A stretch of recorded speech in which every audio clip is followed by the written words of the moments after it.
Ladies and gentlemen, boys and girls, welcome back to the Ramblin' About Wrestling podcast. I'm your host, Nick Pearl, and if you can't tell by my shirt, yes, your boy has attended AEW Forbidden Door 2024 at the UBS Arena. Now, I'm going to tell you right now, my throat's killing me. I can't really talk very loud, but this show was one of the best pay-per-views I've ever seen. Now, I'm biased because I was there. But when you're down to a live show, I've been to Dynamites, I've been to other pay-per-views. World's End, it was good, but there was a lot of matches that were just kind of there.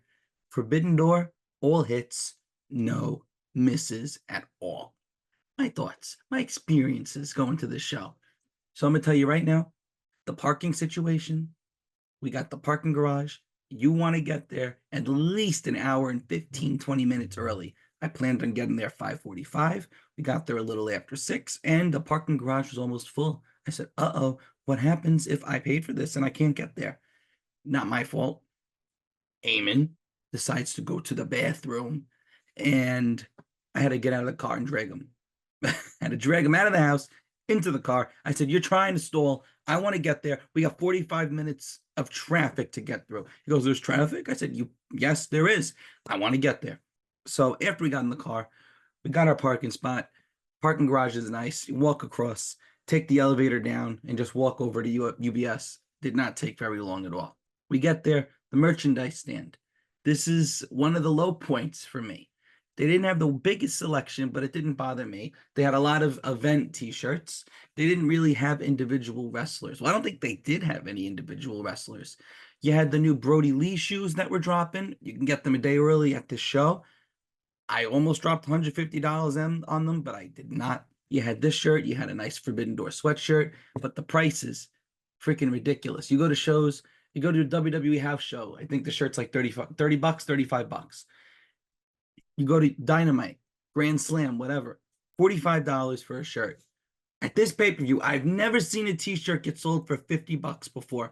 I was like, you gotta be freaking kidding me. Usually I would get like 2 shirts, maybe 3. I said, for $50, that is absolutely not happening. My brothers didn't get, I got, and the host of the Top Ropes Talk podcast, Manny Vasquez, he also got the same shirt as me. He got like a flag too. I don't know if it was a flag or a rally towel or what, but some New Japan thing. Really, really cool though. Although they didn't have the biggest selection. Look, you're going to the pay-per-view. I'm trying to buy a shirt that shows you that I was there. Not a shirt of Swerve that I could buy for cheaper online, even though I would have loved to have a Swerve shirt. I actually don't own a Swerve shirt yet, which is kind of shocking. I have a lot of other shirts. I don't have the Who's House shirt, and I want that because it's Swerve's house. Now, as we're online, I didn't realize any of the matches started. They started off the first match. They added a 15th match to this card. Now, 15 matches for a wrestling card is freaking ridiculous, first of all. But I didn't care. I did not feel as though the show went way too long. It was for $50 for on pay-per-view. You want to buy this, you're getting your money's worth. And we spent $90 on our seats.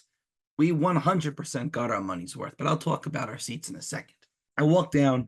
Tony Khan's a madman. He decides to end He decides to add Serpentico going up against Kyle Fletcher, who just recently lost his Ring of Honor Television Championship to Atlantis Jr. It's kind of shocking to me. I'm sure he's going to win it back in the rematch. But Kyle Fletcher, important for him to be on this card, and I'll get into it later on. That match happens. I sit in my seats. We are section 108, either 108 or 111. But we are right down. You got the floor seats. You take a step up. You know, it's like a hockey rink. They have the boards. You take a step over through the boards. We're right there. We had row 1 and we had row 2. The only issue I had with this seats is during the pre-show, they had the big freaking poles showing the sections on the floor. I'm like, if they didn't move those, then they were there the whole show. I was going to throw a fit because I'm like, we paid for these seats. I do not want to deal with a damn sign saying this is section 4 on the floor. Who cares? Freaking you look at your map. There's people on the floor. X them. Where are my seats? And then they'll bring you there. Besides the point, pre-show ends. And they finally moved them. Thank God. I was able to watch Mystico I was also able to see Tomohiro Ishii. So this pre-show, WWE main cards, you got like 5 matches, and that's it. Like you had just had the Clash of the Castle 5-match card. This pre-show had 5 matches. So it's basically like a WWE pay-per-view squeezed and compressed into a 1 hour, like an hour 15 time slot. Nothing dragged. It got me more and more hyped. Main card starts. We open with the hometown boy, MJF, going up against I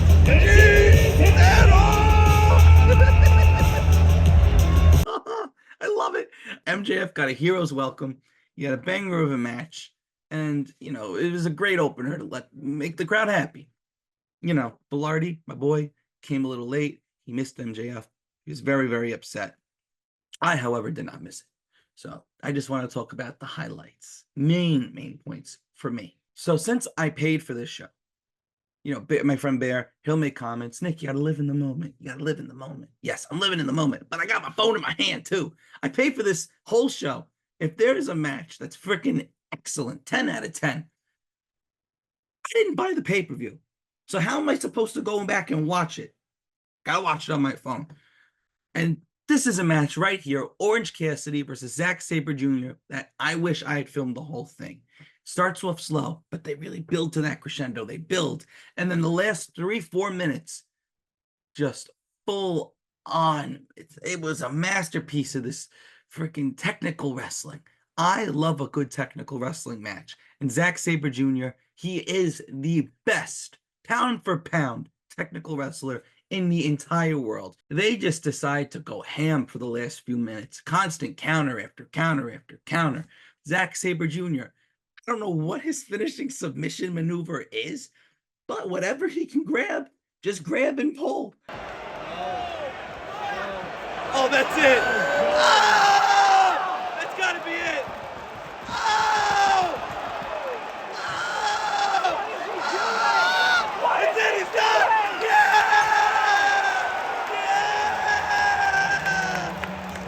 Oh, my God! It was either tap or snap, in the words of Shayna Baszler. Zack Sabre Jr., Orange Cassidy, at this point, had the match of the night.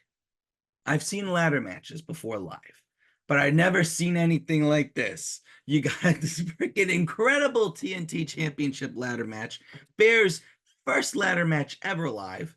And I said, look, somebody's going through a table or a ladder or something with a Blue Thunder Bomb from Takeshita. And what happened? Oh, my God. Not like this. He's going to do it. Oh! He's going to do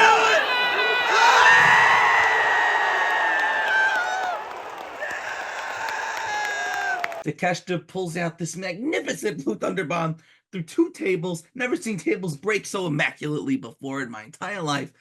Mark Briscoe. Jack Perry winning this. Absolute right decision. It was mayhem the entire time. 20 minutes flew by like in a snap. Going from here, this was the match that I told everybody I was the most excited for. Stephanie Bakir versus Mercedes Moné. Moné doing the dance. Stephanie didn't get much of a pop. She got popped from me when she walked out, but not a ton of other people, went crazy for her. Out comes Stephanie. Mercedes, CEO. Huge pop. Everybody was in favor of her. Stephanie Bakir, if you didn't know who she was before this show, you sure as hell do now. She may be the best women's wrestler on the planet right now, besides maybe Julia is the only exception. First few minutes of this match, she goes to the top rope. She's doing that little jump off the top, to the middle, to the top, turn, into an arm drag. And people realize she's a luchadora.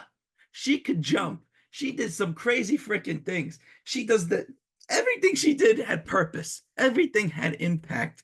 And by the end of this match, I've never witnessed anything like this live before. And you know how many shows I've been to.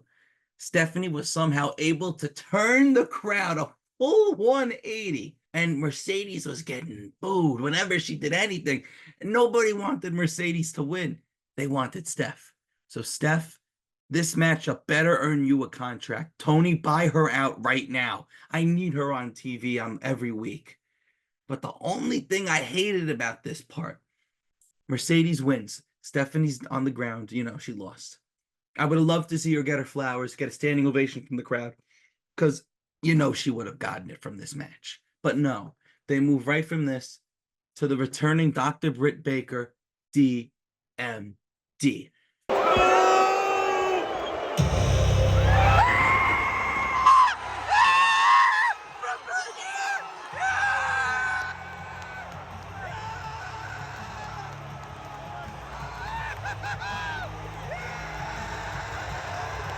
It was reported she was coming back soon. But what I noticed is that when these reports come out that people are nearing, being cleared, it means they're really cleared. Or people are nearing signing contract, it means they signed a contract.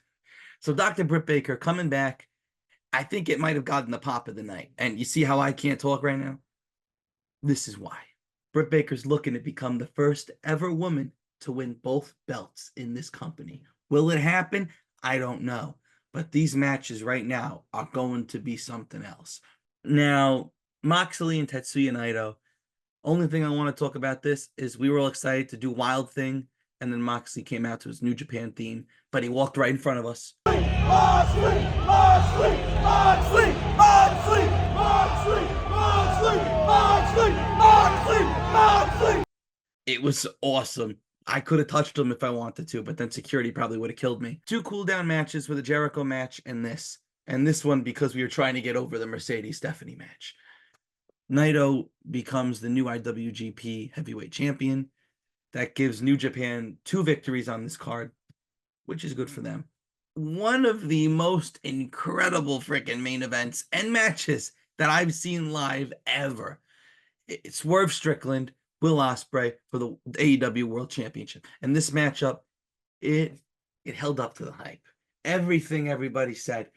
If people say AEW doesn't tell stories, watch the damn match. This match had so many stories. Will Ospreay wanted to prove he wanted to be a 2-division champion. He wanted to be a double champion. Ospreay freaking kicked out of everything. We were going nuts.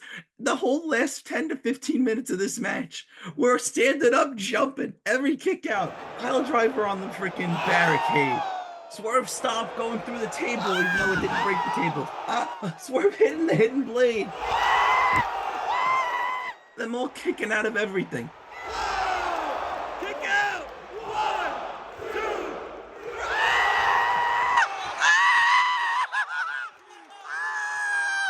Will Ospreay, yes, he's frustrated that he lost this match, but you had Kyle Fletcher come back out to console him. Kyle Fletcher, Will Ospreay, we're going to get the United Empire.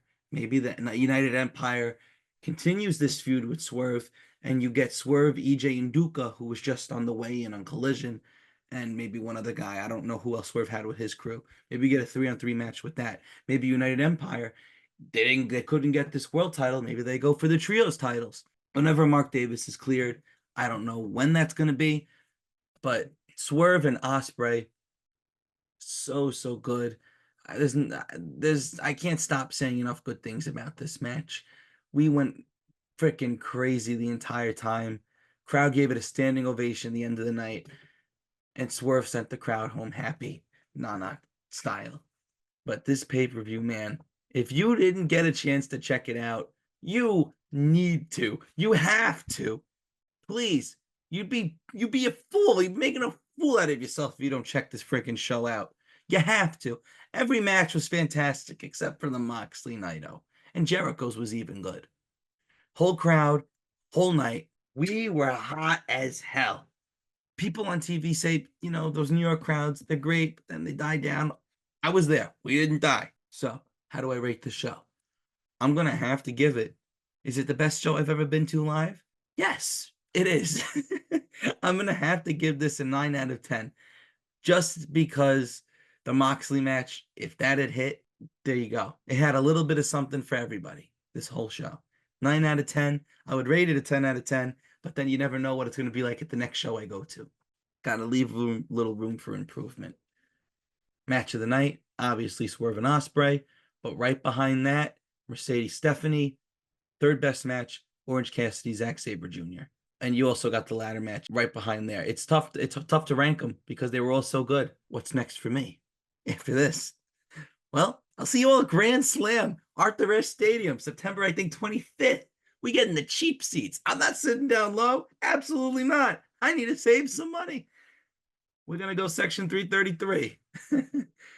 Get that side angle view of the stage. I don't have any issues with it. This has been my Forbidden Door experience. What an amazing show it was. I could complain about leaving the parking garage after. But, if we had gotten there earlier, we wouldn't have had to deal with it. Just get to shows early, guys. Who cares if you're a little too early? Sit and get a drink. I've been your host, Nick Pearl. I hope you enjoyed the Forbidden Door experience. And I will catch you all on the next episode. Let's keep rambling, everybody. If you're feeling